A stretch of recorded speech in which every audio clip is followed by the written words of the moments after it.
এক রাতেই পরীরা বানিয়েছিল মসজিদ। মসজিদটির বয়স ৩৫০ বছর। এ থেকে কালের সাক্ষী হয়ে মাথা উঁচু করে দাঁড়িয়ে আছে বিবি চিনিশাহী মসজিদ। পূর্বে পরীর মসজিদ বলা হতো। এর আগে আমরা শুনছি যে পরীরা এক রাতে এই মসজিদটা উঠাইছে। মুঘল সম্রাট শাহজাহানের সময়কালে পারস্য থেকে আগত সাধক শাহ নিয়ামতুল্লাহ বাংলায় ইসলাম প্রচারের উদ্দেশ্যে আসেন। বাংলার সুবাদার শাহ সুজার অনুরোধে তিনি এই এলাকায় একটি মসজিদ নির্মাণ করেন। তবে স্থানীয়দের দাবি এটি একটি জিনপরি মসজিদ বা অলৌকিক মসজিদ, যা এক রাতে দিঘির মাটি তুলে উঁচু পাহাড় করে সেখানে নির্মিত হয়।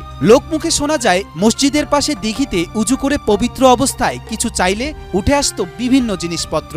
ওই মাটি এক রাত্রের ভিতরে এখানে আইনা তারপরে এই টিলার মতো উঁচু করে এটার উপর মসজিদ নির্মাণ করা হয়েছে। এরকমের ছিল যে যারা কিছু চাইলে মানে টজু করে একটা অনুষ্ঠান পড়লে কিছু চাইলে ওখান থেকে ঘাটে উঠতে থাকতো।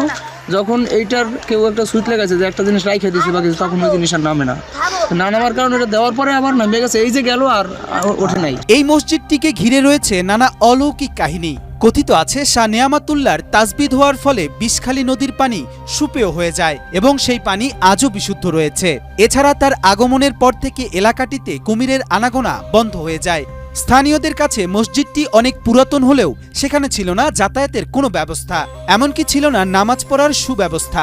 খালেক শখী মসজিদ সম্পর্কে লন্ডনে গিয়ে রুহুল নামে একজনকে জানতে পারেন। প্রায় ৬০০ বছর আগের এই মসজিদ নির্মাণ। রুহুল নামে একজন লোক ছিলেন, উনি লন্ডনে ভ্রমণে গেছিল।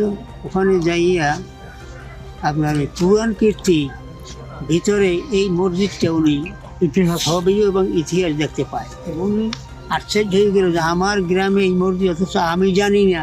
নিজের গ্রামের মসজিদের কথা ইতিহাসের পাতায় দেখতে পেয়ে হতবাক হয়ে যান ওই ব্যক্তি। তিনি দেশে ফিরে এই মসজিদ সংস্কারের কাজ হাতে নেন। তারপর সরকারি উদ্যোগে সর্বসাধারণের উদ্দেশ্যে ৫ ওয়াক্ত নামাজের ব্যবস্থা করা হয় এখানে। উনি আইসেই এই মসজিদে আসছে, তখন দেখেছে চতুর্দিকে জঙ্গল, কাটাবহরের গাছ, ওঠার মতন মানে তেমন একটা রাস্তা নাই। জুমার নামাজটা পড়তে ছিল, ৫ ওয়াক্ত নামাজ হইত না। উনি সরকারের কাছে আবেদন করলো যে মসজিদের সংস্কার করতে হবে। সরকার টাকা বরাদ্দ করছে এবং এটি সংস্কার করে। তবে ঐতিহ্যবাহী এই স্থাপনা বর্তমানে রক্ষণাবেক্ষণের অভাবে ক্ষতিগ্রস্ত হচ্ছে। মসজিদের সিঁড়ির কিছু অংশ ভেঙে গেছে, যা দ্রুত সংস্কারের দাবি জানান মসজিদের ইমাম সহ স্থানীয়রা। মোর বাপদাদার আমল হইতে এই মসজিদটি যেভাবে তৈরি হয়েছে এভাবেই থাকুক এবং সংস্কার সরকারিভাবে একটা আর্থিক সহযোগিতা করুক, করলে আমাদের এই আশপাশের যে মানুষজন নামাজ পড়তে সুবিধা হবে।